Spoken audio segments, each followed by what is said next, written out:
If you're going through some tough times right now, you might need this one. Romans chapter 5. Therefore, having been justified by faith, we have peace with God. Verse 3. We also glory in tribulations, knowing that tribulation produces perseverance, perseverance, character, and character, hope. Hope does not disappoint because the love of God has been poured out in our hearts by the Holy Spirit. What does this mean? This isn't telling us that while we're in the middle of tribulations, that it's not going to suck. Therefore, having been justified by faith, we have peace. We can go through these things with hope.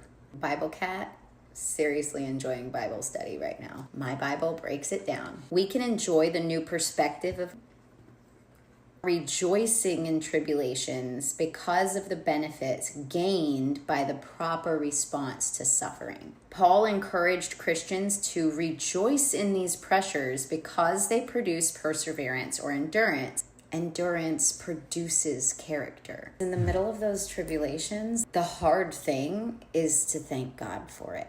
What this looks like for me is handing it over to God and just saying, I trust you. When you start walking with Jesus and trust in him, it doesn't make things easier. 2 Corinthians 10, 3 and 4. For though we walk in the flesh, we do not war according to the flesh.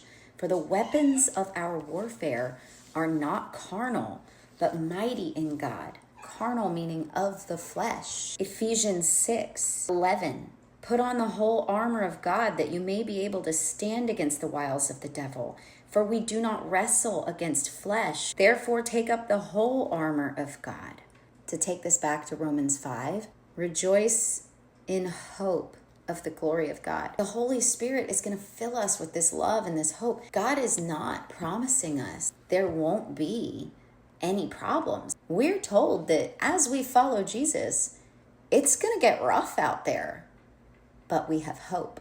My Bible breaks this down again. When we meet the tests of life and emerge victorious, that's a level of self-esteem and hope only God can give.